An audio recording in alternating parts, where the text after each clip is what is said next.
sur des gens qui sont plutôt en télétravail, je veux dire, plus important et éventuellement en activité partielle, donc un peu plus coupé de l'entreprise, ben, finalement, comment j'arrive à les maintenir aussi dans cette démarche de, de, de formation, d'apprentissage pour préparer la reprise, alors qu'aujourd'hui, éventuellement, ben, je suis moins sollicité et je fais pas partie de ces métiers dits essentiels, si je caricature. Oui, absolument. Très bien, hyper intéressant comme question. Et d'autant qu'il va falloir aussi effectivement gérer ça. Si c'est un sujet, le fait que je me sens moins utile que les auxiliaires de vie qui sont en permanence sur le terrain, peut-être qu'il peut y avoir de ça. Et puis j'ai du temps et j'aimerais l'utiliser. Euh, ouais, je me lance sur un premier élément et puis on va lancer la discussion avec ça. Bon, par rapport à tes auxiliaires de vie, ce que tu as organisé, c'est de la formation avec des intervenants identifiés, spécialistes de certains sujets, par exemple sur la gestion des émotions, par exemple sur le management dans l'incertitude. Euh, Là, je pense qu'un premier truc, ce serait de considérer que le développement des compétences passe pas uniquement pour ces personnes-là par de la formation, on va dire, traditionnelle animée par des intervenants externes. C'est que On est d'accord. voilà, le développement des compétences, on le fait aussi beaucoup dans l'action. Par exemple, je pense que là, toi, ton équipe, dans la vitesse avec laquelle vous avez réussi à déployer une solution aussi rapide, vous avez forcément appris plein de trucs. Vous avez appris plein de trucs dans le feu de l'action. Peut-être que ça, c'est quelque chose que vous pouvez partager. Je pense que les auxiliaires de vie, à ce moment-là, alors là, vous ne pouvez pas les solliciter énormément, mais dans la période actuelle, ils ont forcément aussi appris plein de trucs, fait évoluer la vision qu'ils ont de leur métier, etc. Et donc, il y a peut-être une première piste, une première idée qui est de dire, ces gens qui sont en télétravail, euh, qu'est-ce que tu peux imaginer comme projet interne pour leur faire des choses au travers duquel ils vont apprendre des trucs. Donc ça, c'est un premier point. Et puis, un deuxième point, c'est en quoi est-ce que tu peux faire de ces personnes qui sont en télétravail des animateurs de formation qui vont pouvoir partager leur expérience ou leur expertise d'un sujet vis-à-vis de leurs collègues. Donc, je pense qu'il y a un truc comme ça à organiser autour de l'action et autour du partage entre eux en partant du principe que vous pourriez presque être dans une espèce d'enjeu de frugalité extrême, de dire, bah, en fait, on va faire du développement de compétences sans formateur externe et à quoi ça pourrait ressembler si on faisait ça en utilisant les défis qu'on a à relever et en utilisant les choses difficiles qu'on a à faire en ce moment pour apprendre.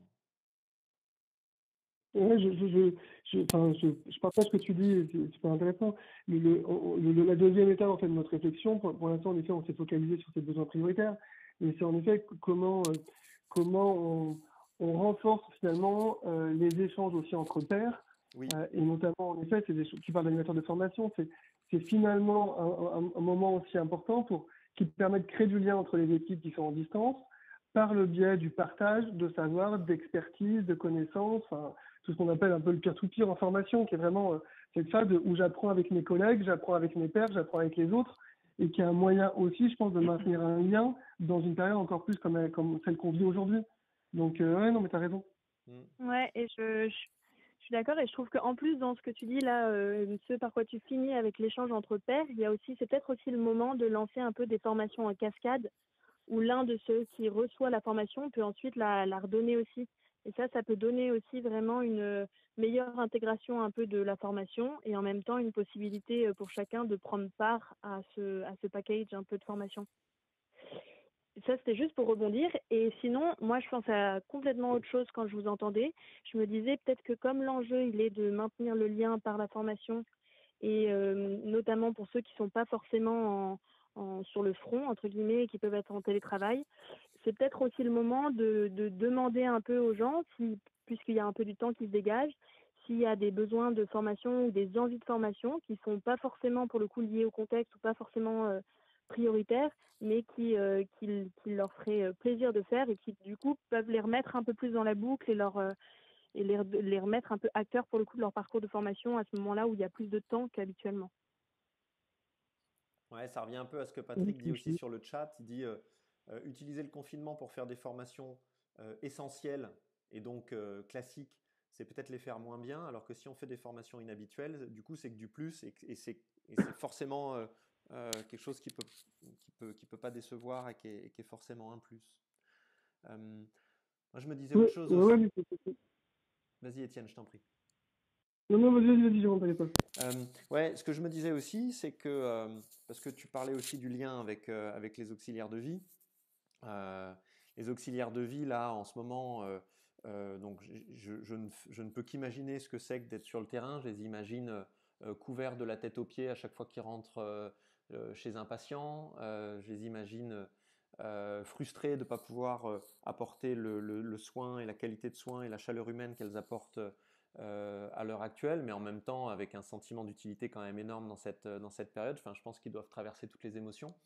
Et je pense que c'est aussi un moment où le soutien que vous leur apportez, vous, c'est-à-dire les gens de cette entreprise qui sont en télétravail, et pour certains crucial. Donc peut-être qu'il y a un autre truc aussi que vous pourriez faire, c'est euh, quand vous les avez au téléphone, leur poser régulièrement la question de qu'est-ce que nous on fait qui vous apporte vraiment un plus en ce moment, qu'est-ce que nous on fait, nous support, nous fonctions qui pour le moment sommes en télétravail, en quoi est-ce que parfois on arrive à vous faciliter ou à vous soulager le quotidien et qui est vraiment crucial pour vous en ce moment. Et puis en fonction de ces réponses, vous pouvez ensuite travailler peut-être entre vous sur comment on fait encore mieux ça.